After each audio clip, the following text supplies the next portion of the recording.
नमस्कार,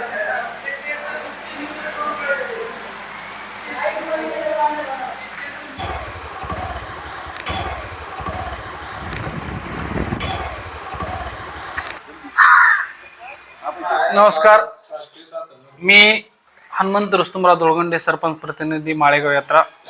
दक्षिण भारतात सर्वात मोठी यात्रा जी भरते ती ह्या 18 डिसेंबरला माळेगाव यात्रा खंडेरायांची पालखी सुरुवात 18 डिसेंबर पासून सुरुवात होत आहे।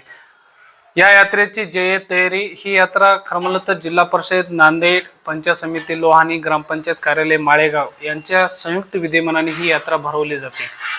या यात्रेची पूर्व तयारी नांदेड जिल्ह्याचे जिल्हाधिकारी कर्डिले साहेब असो, नांदेड जिल्ह्याचे आपले लोहा कंधारचे आमदार आदरणीय प्रताप पाटील चिखलीकर साहेब असो, शिव मॅडम आणि सर्व विभाग प्रमुख या तयारीमध्ये आहेत। पूर्ण तयारी चालू आहे।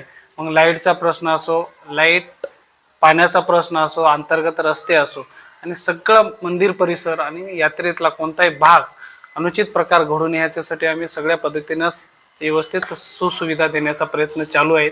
आणि काही प्रमाणात गेल्या वर्षी काही प्रमाणात यात्रा अंधारात होती, पण यावर्षी आम्ही 25 पोल आणि गेल्या वर्षी 25 पोल असे 50 पोल लाईटचे पोल आपण यात्रा परिसरात लावला। कारण जसे जसे यात दिवस चालले तसे वर्ष चालले तशी यात्रा वाढत चालली आणि यात्रेतला भाग कुठं अंधारात राहू नये यासाठी आम्ही पूर्णत्व उजेडात राहावं यासाठी आम्ही गेल्या वर्षी 25 आणि यावर्षी असे कमीत कमी 50 पोल लावलेत। यात्रेतला कोणताही भाग अंधारात राहणार नाही। यावर्षी आपण गेल्या वर्षी यात्रा ही सीसीटीव्ही कॅमेऱ्यामध्ये पूर्ण यात्रा सीसीटीव्ही कॅमेऱ्यात कशी राहील आणि सुरक्षित कशी राहील या पद्धतीने आम्ही तयारी केलेली आहे।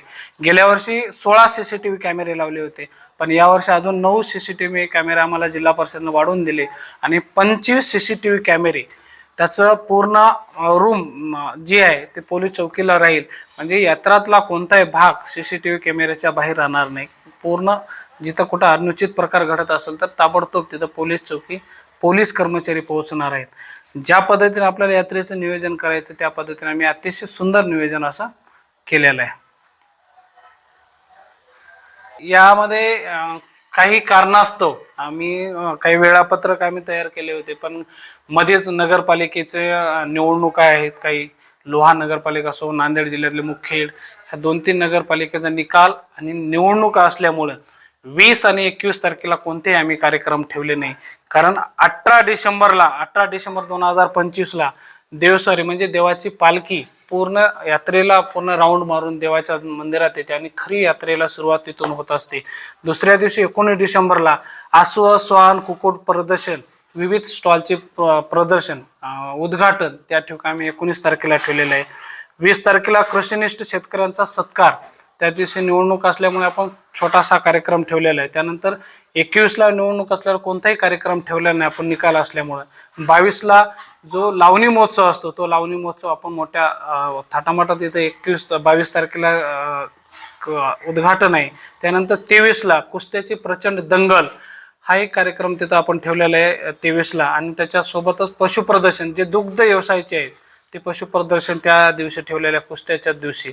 आणि 24 ला पारंपरिक कला महोत्सव जो असतो तो 24 तारखेला ठेवणार आहे हे। आणि 25 ला शंकरपट जे इतके दिवस 2-3 वर्ष झाला आम्ही चालू केलेला आहे, कारण न्यायालयाच्या कचाटीमध्ये सापडलेला शंकरपट आता आम्ही 2-3 वर्ष भव्य दिव्य केलेला आहे आणि यावर्षी परत ते चालू केलं आहे। अशा पद्धतीने हा सुधारित कार्यक्रम मी ह्या सगळ्या गोष्टी जिल्हा परिषद, पंचायत समिती आणि ग्रामपंचायत आमदार साहेब यांच्या सगळ्यांच्या विचाराने हा कार्यक्रम सुधारित कार्यक्रम आम्ही अशा पद्धतीने तयार केलेला आहे।